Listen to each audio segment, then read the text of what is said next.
नमस्कार। मैं सुधीर श्रीवास्तव ज्योतिष अनुसंधान केंद्र में आपका स्वागत करता हूं। मित्रों, आज की ज्योतिषीय परिचर्चा में हम बात करेंगे कुंडली में भाग्य स्थान का स्वामी या कहें नवम भाव का स्वामी अर्थात नवमेश या कहें भाग्येश कुंडली के अगर दूसरे भाव में स्थित हो तो जातक को किस प्रकार के फल प्राप्त होते हैं, आज इस विषय पर हम चर्चा करेंगे। आगे बढ़ने से पहले मित्रों, अगर आप लोगों ने मेरे चैनल को अगर अभी तक सब्सक्राइब नहीं किया है तो जल्द सब्सक्राइब करें ताकि मेरे आने वाले नए एपिसोड और वीडियोस की सबसे पहले आपको जानकारी मिल पाए। मित्रों, आज की इस परिचर्चा में हम बात करेंगे कुंडली में अगर भाग्येश या कहें नवमेश कुंडली के दूसरे भाव में स्थित हो तो जातक को किस प्रकार का फल प्राप्त होता है। मित्रों, कुंडली में भाग्य स्थान का और भाग्येश का बली और अच्छी प्लेसमेंट में होना, बलवान और अच्छी प्लेसमेंट होना बहुत महत्वपूर्ण है, क्योंकि कुंडली में अगर भाग्य स्थान या भाग्य स्थान और भाग्येश बलवान है तो जीवन में बहुत सारी चीजें सरल हो जाती हैं। कठिन परिश्रम में अच्छी सफलता प्राप्त होती है, उच्च स्तरीय सफलता प्राप्त होती है, यश, कीर्ति, प्रसिद्धि सभी चीजें प्राप्त होती है।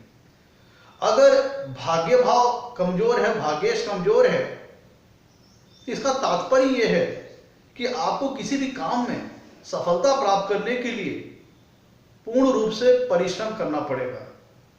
मतलब फर्क यही है कि कर्म तो आपको करना ही पड़ेगा, लेकिन अगर भाग्य स्थान और भाग्येश बली है तो आपने जो कर्म किया है उसके रिटर्न में आपको बड़ी अच्छी सफलता प्राप्त होगी।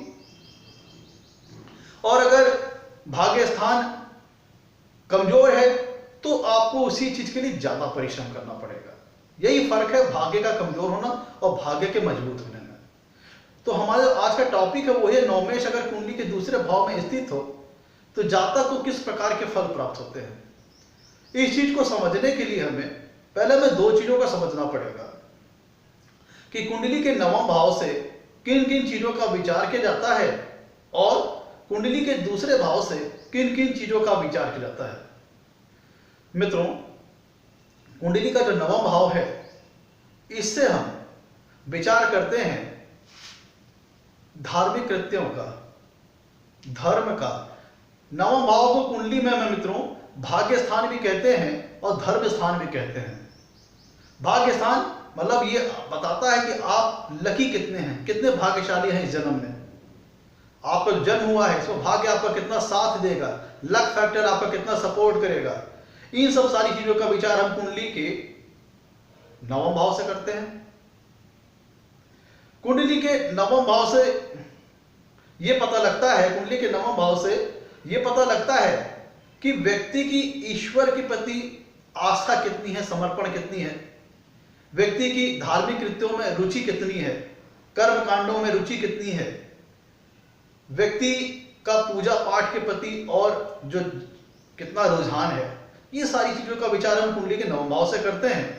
कुंडली के नवम भाव से जो हमारे मंत्र हैं, जो हमारे धर्म ग्रंथ हैं, धर्म ग्रंथ जैसे रामायण, महाभारत, धर्म से संबंधित जो पुस्तकें हैं, धर्म से संबंधित जो मंत्र हैं, इनसे संबंधित जातक की दिलचस्पी, रुचि कैसी रहेगी, इसका विचार हम कुंडली के नवम भाव से करते हैं। ईश्वरीय आस्था, ईश्वर के प्रति समर्पण का विचार कुंडली के नवम भाव से करते हैं।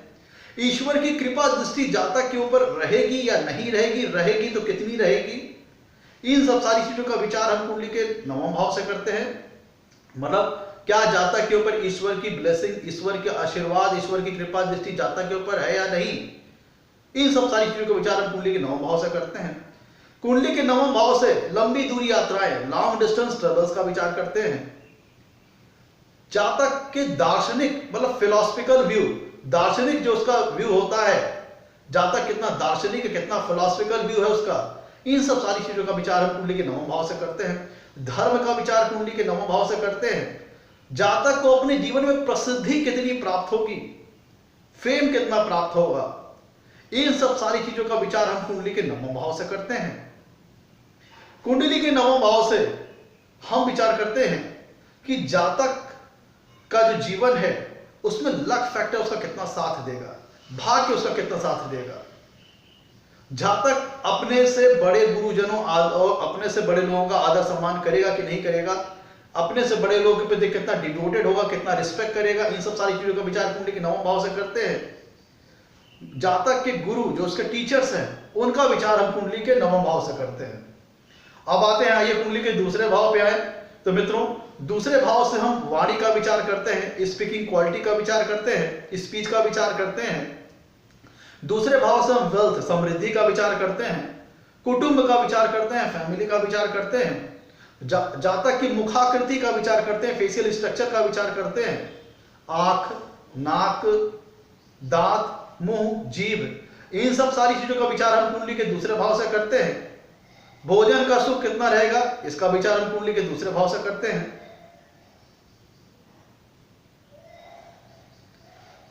जातक के पास धन संपदा कितनी रहेगी, जातक अपनी मेहनत से कितना धन एकत्रित कर पाएगा, कितना धन एक्यूमुलेट कर पाएगा, इन सब सारी चीजों का विचार हम कुंडली के दूसरे भाव से करते हैं। कुंडली का दूसरा भाव इसे हम धन स्थान और कुटुंब स्थान भी कहते हैं। वाणी की क्वालिटी, स्पीकिंग क्वालिटी का विचार कुंडली के दूसरे भाव से करते हैं। कुंडली के दूसरे भाव से कुटुंब सुख का विचार करते हैं। भोजन का सुख कितना रहेगा, इन सब सारी चीजों का विचार कुंडली के दूसरे भाव से करते हैं। तो अब आइए हम अपने विषय पे आते हैं कि अगर नवम भाव का स्वामी अर्थात नवमेश कुंडली के दूसरे भाव में स्थित हो तो जातक को किस प्रकार का फल प्राप्त होता है। मित्रों, नवम भाव से हम भाग्य का विचार करते हैं, फॉर्च्यून का विचार करते हैं, लक फैक्टर का विचार करते हैं, और दूसरे भाव से हम धन का विचार करते हैं। तो आइए हम एक एक करके सारी पॉसिबिलिटीज चेक करते हैं। अगर नवमेश कुंडली के दूसरे भाव में स्थित हो तो नवम भाव से हम विचार करते हैं लक फैक्टर का, फॉर्च्यून का, और दूसरे भाव से हम विचार करते हैं धन का। तो इससे दर्शाता है कि जातक धन संबंधी विषयों में, धन के एक्यूमुलेशन संबंधी विषयों में, वेल्थ से संबंधित विषयों में जातक काफी भाग्यशाली रहेगा, जातक काफी लकी रहेगा। जातक के पास अपने जीवन में धन संपदा अच्छी होगी, जातक अच्छा एसेट्स और धन एक्यूमुलेट करेगा। ऐसा कब होगा, जब नवमेश कुंडली के दूसरे भाव में अच्छी प्लेसमेंट में विराजमान हो, चाहे अपनी स्वराशि में, चाहे अपनी उच्च राशि में, चाहे मित्र राशि में, चाहे सम राशि में। अगर ऐसी स्थिति है तो जातक धन संबंधी विषयों में अपने आप को लकी पाएगा, काफी भाग्यशाली पाएगा। जातक अपने जीवन में अच्छे मात्रा में धन संग्रह करेगा, धनवान व्यक्ति की श्रेणी में आएगा, धनवान व्यक्ति बनेगा। कुंडली के नवम भाव से हम विचार करते हैं रिलीजन का, धर्म का, ईश्वर के प्रति आस्था का, ईश्वर के प्रति समर्पण का, धार्मिक कृत्यों का, पूजा पाठ का, कर्म कांड का। और दूसरे स्थान से कुंडली के दूसरे भाव से हम बात करते हैं वाणी का, स्पीकिंग का। तो दूसरे भाव से मतलब ये होता है मित्रों कि अगर कुंडली में नवमेश दूसरे भाव में स्थित हो तो जातक की जो वाणी होगी वह फिलॉसफिकल व्यू लिए होगी, दार्शनिक व्यू लिए हुए होगी। ऐसे वाणी वाला जातक धर्मोपदेशक हो सकता है, क्योंकि वो दूसरे भाव से वाणी का विचार करते हैं। और कुंडली के नवम भाव ये बताता है धार्मिक कृत्य, कर्म कांड, पूजा पाठ, ये सारी चीजें उसमें आती हैं। ईश्वर के प्रति आस्था, ईश्वर के प्रति समर्पण। तो ऐसा व्यक्ति धर्म उपदेशक हो सकता है, धार्मिक शिक्षा देने वाला हो सकता है, धर्म के प्रति प्रचार करने वाला हो सकता है, धर्म के प्रति जागरूकता फैलाने वाला हो सकता है, क्योंकि दूसरा भाव होता है वाणी का, नवम भाव होता है धर्म का। तो ऐसा व्यक्ति अपनी वाणी द्वारा धर्म का संबंधित विषयों में चाहे प्रचार करने वाला हो, धार्मिक शिक्षा देने वाला हो, धर्म गुरु हो सकता है, धार्मिक शिक्षा देने वाला हो सकता है। ये सब सारी चीजें हो सकती हैं, क्योंकि कुंडली का दूसरा भाव वाणी का है और नवम भाव होता है धार्मिक मंत्रों का, धार्मिक विषयों का, धार्मिक कृत्यों का, कर्म कांड होगा। तो ऐसा व्यक्ति कर्मकांडी हो सकता है, पूजा पाठ कराने वाला हो सकता है, धर्म उपदेशक हो सकता है। ऐसा व्यक्ति धर्म से संबंधित विषयों को पढ़ाने वाला टीचर हो सकता है। ऐसा व्यक्ति जो आजकल के जैसे हमने देखा है, जो सनातन धर्म से संबंधित जो बाबा लोग होते हैं, ऐसा व्यक्ति हो सकता है। मित्रों, कुंडली का नवम भाव से हम विचार करते हैं हाई लेवल एजुकेशन का, उच्च स्तरीय शिक्षा का विचार हम कुंडली के नवम भाव से करते हैं। और कुंडली के दूसरे भाव से, कुंडली का दूसरा भाव है धन का, एक्यूमुलेट, धन का, एसेट्स का, वेल्थ का। और नवम भाव से हम उच्च स्तरीय शिक्षा का विचार करते हैं। तो अगर कुंडली में नवमेश दूसरे भाव में स्थित है तो यहां से ये पॉसिबिलिटी बनती, ये इफेक्ट हो सकता है कि जातक अपनी हायर एजुकेशन को जो उसने प्राप्त की है अपने जीवन में, उसको किसी जॉब और प्रोफेशन में कन्वर्ट करके उस उच्च शिक्षा का इस्तेमाल करके अपने जीवन में धन कमाए, और इस मामले में वो अपने आप को काफी भाग्यशाली और काफी लकी पाएगा। ध्यान दीजिएगा, कुंडली का जो नवम भाव होता है वो हायर लेवल एजुकेशन का होता है, और कुंडली का जो दूसरा भाव होता है वो होता है आपका धन का। तो इस दर्शाता है कि जातक अपनी हायर लेवल एजुकेशन, जातक अपने जीवन में हायर लेवल की एजुकेशन प्राप्त करेगा और उसी को अपने प्रोफेशन में, जॉब में कुछ इस तरह इस्तेमाल करेगा जिसके माध्यम से जातक अपने जीवन में काफी धन लाभ अर्जित करेगा, धन संग्रह करेगा, एसेट्स एक्यूमुलेट करेगा और एक धनवान व्यक्ति बनेगा। मित्रों, कुंडली का नवम भाव होता है लक का, फॉर्च्यून का, और कुंडली के दूसरे भाव से हम भोजन सुख का विचार करते हैं, भोजन का विचार करते हैं। तो कुंडली में अगर नवमेश दूसरे भाव में स्थित हो तो ये दर्शाता है जातक किसी खान पीन संबंधित वस्तुओं से व्यवसाय करके, जातक किसी खान पीन से संबंधित वस्तुओं का व्यवसाय करके, जैसे लाइक रेस्टोरेंट, ढाबा, ये सब सारी चीजों खोल करके, इन सब चीजों के माध्यम से धन कमा करके अपने जीवन में आगे बढ़ सकता है, धन कमा सकता है। क्योंकि कुंडली का में तो जो नवम भाव है वो लक फैक्टर को दर्शाता है, और कुंडली का जो दूसरा भाव वो भोजन सुख को दर्शाता है। तो दर्शाता है कि जातक अगर भोजन से संबंधित काम, खान पीन से संबंधित काम अगर करता है, जस्ट लाइक रेस्टोरेंट, ढाबा, मतलब ऐसा समझिए आइसक्रीम पार्लर, खान पीन से संबंधित, तो उस दशा में भाग्य उसका साथ देगा। और अगर ऐसी दशा में जातक खान पीन से संबंधित व्यवसाय करता है तो उसका भाग्य साथ देगा, और उन्हीं के माध्यम से, उन्हीं जॉब, व्यवसाय और प्रोफेशन के माध्यम से जातक अपने जीवन में अच्छा धनार्जन अर्जित करेगा और धन संग्रह करेगा। मित्रों, कुंडली का नवम भाव होता है धार्मिक मंत्रों का। इस धार्मिक जो हमारे मंत्र होते हैं, जो हमारे धर्मों में, जो हमारे ग्रंथों में मंत्र दिए होते हैं, और दूसरा भाव होता है वाणी का। तो ये दर्शाता है कि अगर कुंडली में नवमेश दूसरे भाव में स्थित हो तो ऐसा व्यक्ति बहुत ही अच्छा मंत्रोच्चारण करने वाला होता है, बहुत ही अच्छा तरह से कर्मकांड और पूजा पाठ कराने वाला होता है, बहुत अच्छा धर्म उपदेशक हो सकता है, बहुत अच्छा कर्मकांडी हो सकता है। मित्रों, कुंडली का दूसरा भाव हमारे फेशियल स्ट्रक्चर को दर्शाता है, हमारे मुखाकृति को दर्शाता है, और नवम भाव भाग्य को दर्शाता है। तो अगर कुंडली में नवमेश अच्छी प्लेसमेंट में होकर के कुंडली के दूसरे भाव में स्थित हैं, चाहे स्वराशि के, चाहे उच्च राशि के, चाहे मित्र राशि के, चाहे सम राशि के, तो दर्शाता है कि जातक की जो मुखाकृति होगी, जो उसका फेशियल स्ट्रक्चर होगा, जो उसका फेस होगा, काफी अट्रैक्टिव होगा। और जैसे मैंने बताया आपको कि कुंडली का जो नवम भाव है वो भाग्य है और दूसरा भाव वाणी है। तो ऐसा व्यक्ति अगर नवमेश की, मैंने बताया आपको नवम भाव जो होता है वो भाग्य का है और दूसरा भाव वाणी का है, तो जातक की वाणी इतनी अच्छी होगी कि जातक अपनी वाणी, अपनी स्पीकिंग क्वालिटी द्वारा, अपनी स्पीच क्वालिटी द्वारा बड़ी आसानी से दूसरे लोगों को अपने प्रभाव में लेने वाला होगा।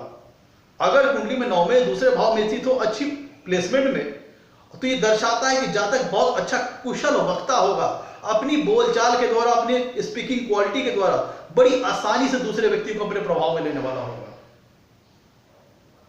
मित्रों, कुंडली में जब नवमेश दूसरे भाव में विराजमान होंगे तो नवमेश की 7वीं पूर्ण दृष्टि कुंडली के अष्टम भाव पे जाएगी, और अगर अष्टम भाव में जो राशि है वह अगर नवमेश की स्वराशि हुई, मित्र राशि हुई, या उच्च राशि हुई, या सम राशि हुई, तो ऐसी दशा में अष्टम भाव से विचारे जाने वाले तत्वों और विचारों का भी जातक को काफी शुभ फल अपने जीवन में प्राप्त होगा।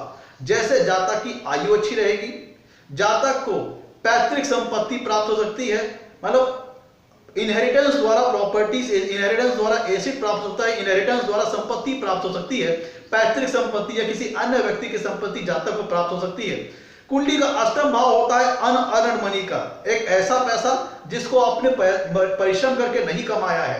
तो इसका मतलब कि अगर नवमेश जब दूसरे भाव में स्थित होंगे तो उनकी 7वीं पूर्ण दृष्टि आएगी कुंडली के अष्टम भाव पे, और अगर अष्टम भाव में जो उनकी राशि है वो फेवरेबल हुई, चाहे सम राशि हो, चाहे मित्र राशि हो, चाहे उच्च राशि हो, चाहे स्वराशि हो, तो ऐसी दशा में जातक को अनअर्न्ड मनी प्राप्त हो सकती है। अनअर्न्ड मनी जैसे एफडीआर, इंश्योरेंस से पैसा, एक ऐसे स्पेकुलेशन से पैसा, जैसे शेयर, सट्टा, लॉटरी, इन सब के माध्यम से पैसा जातक को प्राप्त हो सकता है।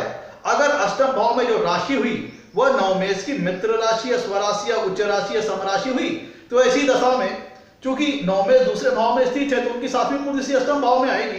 तो ऐसी दशा में अष्टम भाव से संबंधित जैसे स्पेकुलेशन, शेयर, सट्टा, लॉटरी, बेटिंग आदि के माध्यम से भी जातक को अच्छे पैसे प्राप्त हो सकते हैं। अनअर्न मनी, एक ऐसा पैसा जिसके लिए जातक ने परिश्रम नहीं किया है, जैसे एफडीआर, इंश्योरेंस, इन सब के माध्यम से भी जातक को अच्छा पैसा प्राप्त हो सकता है। पैतृक संपत्ति प्राप्त होती है, इनहेरिटेंस द्वारा किसी अन्य की भी संपत्ति प्राप्त हो सकती है। और मित्रों, ऐसा व्यक्ति चूंकि नव कुंडली में जो नवम भाव होता है वह यश को दर्शाता है, फेम को दर्शाता है, प्रसिद्धि को दर्शाता है। और कुंडली में जो दूसरा भाव होता है वह होता है धन का, फैमिली का। तो ये दर्शाता है अगर कुंडली में नवमेष दूसरे भाव में स्थित हो तो जातक धन संग्रह तो करता ही करता है साथ में, और अच्छी स्थिति उसकी सोसाइटी और समाज में होती है, सम्मानित होता है, प्रतिष्ठित होता है। मित्रों, कुंडली का जो नवम भाव होता है वो भाग्य का होता है, फॉर्च्यून का होता है, लक का होता है। और कुंडली के दूसरे भाव से हम फैमिली का विचार करते हैं, पारिवारिक कुटुंब सुख का विचार करते हैं।